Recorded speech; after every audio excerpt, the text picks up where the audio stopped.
From the man who took the life of Jeffrey Dahmer all the way to unidentified serial killers and some of the most prolific to ever exist. Here is part 3 of the top 10 evil people in history worse than Jeffrey Dahmer. Starting off in our number 10 spot, we have Christopher Scarver. It makes total sense to start this list off with Christopher today, and you'll soon see why. On June 1st, 1990, Christopher showed up at the Wisconsin Conservation Corps Training Program office, and there he demanded money from the man he found. When the man only gave him $15, Christopher went on to shoot him. Christopher then went and demanded money from another man and continued to shoot the man he had already shot until this second man gave him money. Christopher was caught and convicted for this atrocious crime, but his story does not end here. On November 28th, 1994, Christopher was assigned work detail with 2 other inmates. One was Jesse Anderson, who had taken the life of his own wife, and the other was none other than Jeffrey Dahmer. Well, when the 3 were left alone, Christopher took a bar from a piece of equipment in the exercise room, and that was used to basically beat and kill the other 2. I'm not gonna lie, there's no excuse and no reason for any of the crimes that any of these people committed, including these ones, but there is a very weird sort of poetic justice to that. Christopher was tried again for these 2 crimes and received 2 more life sentences. In our number 9 spot today, we have Richard Ramirez.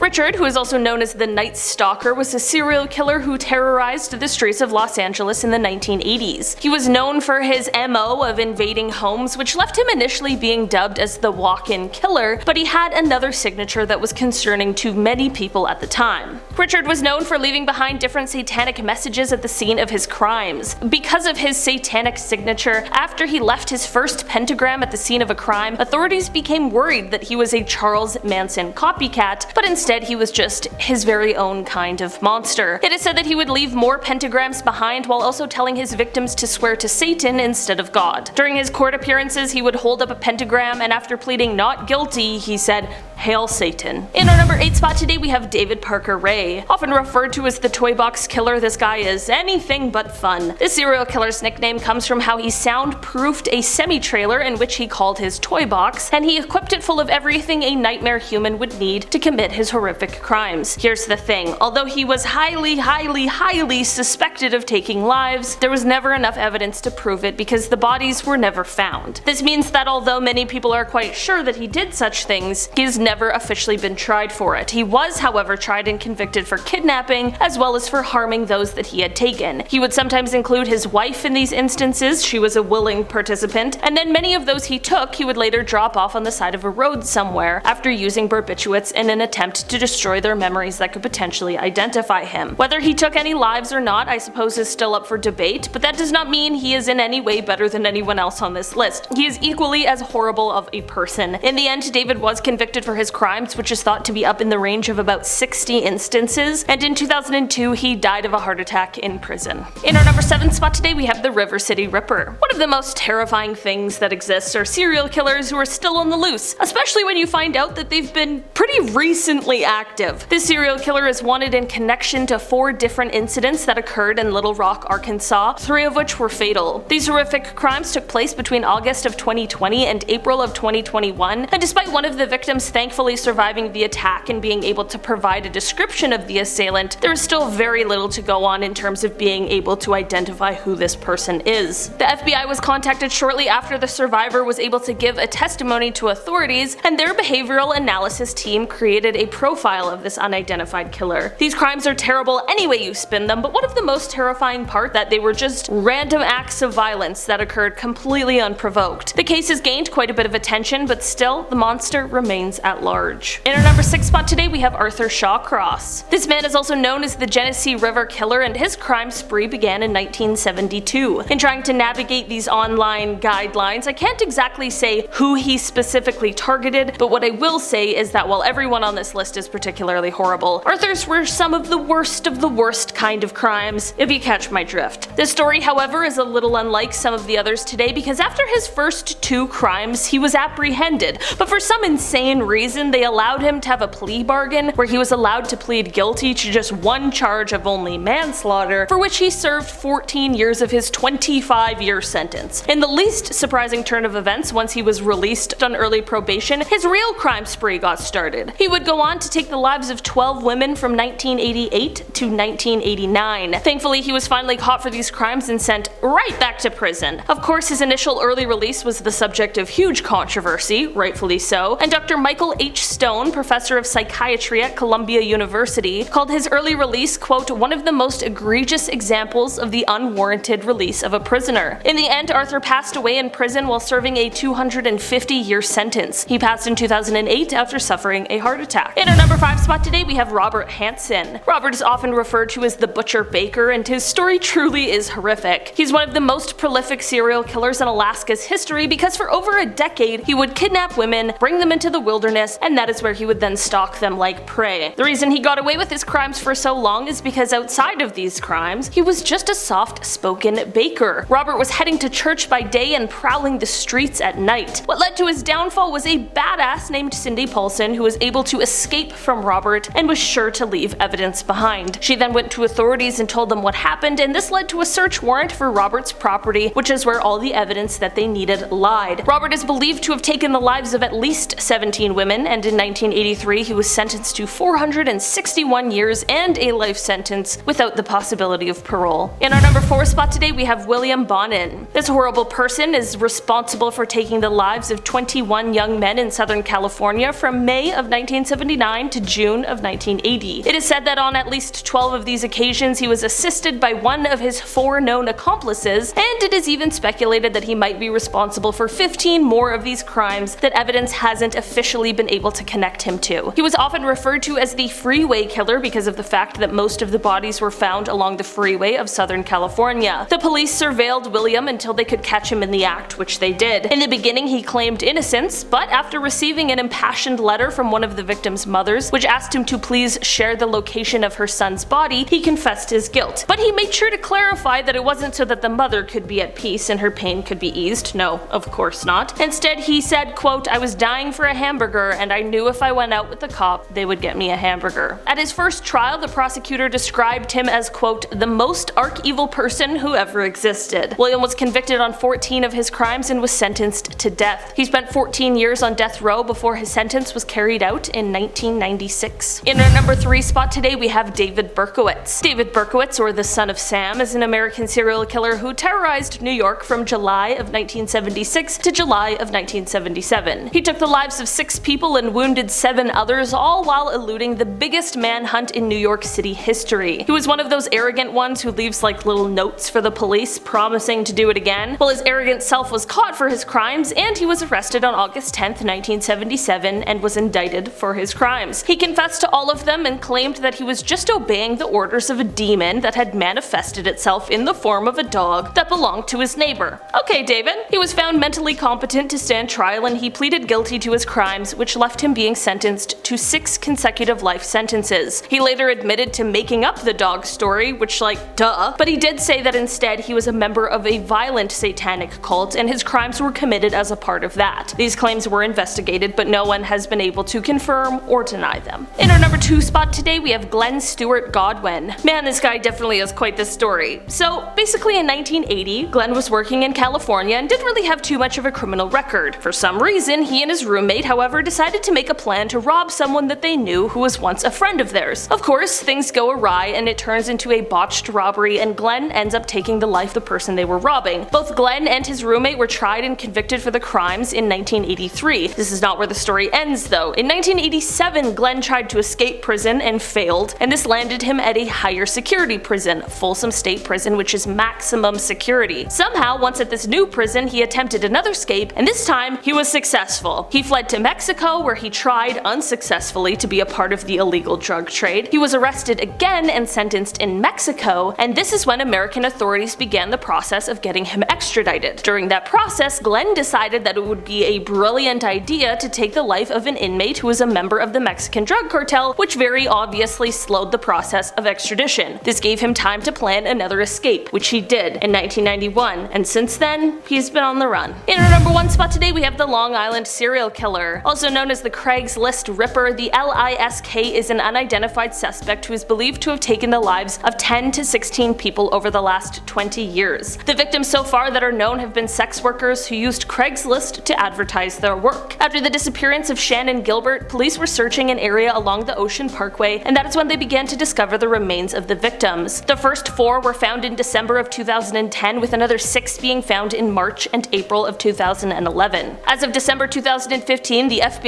is now officially involved in the investigation. There has been a suspect in the case, but any formal charges have not been laid in terms of these crimes. The most recent evidence found in regards to these cases was a belt found at the scene of a crime which may potentially belong to the killer. At the same time, it was announced that new scientific evidence was being used in the investigation, but these announcements came just last year, so we have yet to receive any further updates. Hopefully the case is solved quickly so that the families of the victims can receive justice and this terrible person is off the streets for good. Alright guys, that has been our list for today. Thanks so much for checking it out. I've been your host today, Olivia Kozlowski, and I will see you again soon. Bye!